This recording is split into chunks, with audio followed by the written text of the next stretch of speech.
ആലപ്പുഴയിലുള്ള ഒരു ജിഹാദി കാക്കായി ഉണ്ടല്ലോ, എന്താ സുഹാരിയോ എന്താ തേങ്ങയായിട്ട് സുഹറിയോ എന്തൊക്കെ ആയിട്ട് ഒരു താടിയൊക്കെ വെച്ചിട്ട് വെള്ളിയും മൊല്ലാക്കിയിട്ട് നടക്കുന്ന ഒരു ഡാഷ്മോൻ, അങ്ങനെ ഒരു പിഗ്മോൻ അങ്ങനെ പറയേണ്ടത്.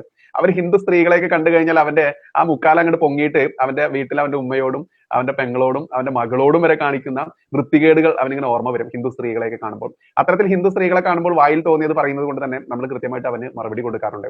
അത്തരത്തിലുള്ള ആലപ്പുഴയിലെ ആ ഒരു ലിംഗം കൊണ്ട് ചിന്തിക്കുന്ന സുഹറി, ഈ സുഹറിയുടെ വീഡിയോ ക്ലിപ്പ് ആയിരുന്നു ഒന്ന്. മറ്റൊന്ന് അല്ലട ഊളെ, നിങ്ങളൊക്കെ സ്വന്തം അമ്മയോടും പെങ്ങളോടൊക്കെ വൃത്തികേടാണോ സാധാരണ കാണിക്കാറ്? നിങ്ങൾക്ക് വല്ലാത്ത ജാതി തന്നെയാണ്. ഈ മുക്കാലായാലും അരക്കാലായാലും കാര്യം നടക്കുന്നുണ്ടെന്ന് നോക്കിയാൽ കിടത്തിട്ടമേ. അതിന് തോക്കുണ്ടായാൽ മാത്രം പോരാ, തോക്കിലേ ഉണ്ട കൂടി വേണം. ഉണ്ട ഉണ്ടായാൽ മാത്രം പോരാ, ആ ഉണ്ട കൃത്യമായിട്ട് കൊള്ളിക്കാനും പഠിക്കും. അതെങ്ങനെയാ? ശാഖയിൽ പോയി വടി കറക്കി കഴിഞ്ഞാൽ ഇതുവെല്ലാം പറ്റും. എന്നിട്ട് ഇങ്ങനെ വന്ന് തൂറി മെഴുകും. വല്ലാത്ത ജാതി തന്നെ കേട്ടാ. ഉമ്മറത്ത് കിണ്ടിയും വെള്ളവും ചെല്ലപ്പട്ടിയും പുൽപ്പായൊക്കെ വിരിച്ചേ കൊടുത്തതിന്റെ നെകളിപ്പ് കണ്ട. എന്തൊരു നെകളിപ്പാ നോക്കി.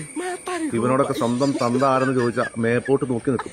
അത്രേ ഉള്ളൂ നീയൊക്കെ കേട്ടോടാ മലരെ.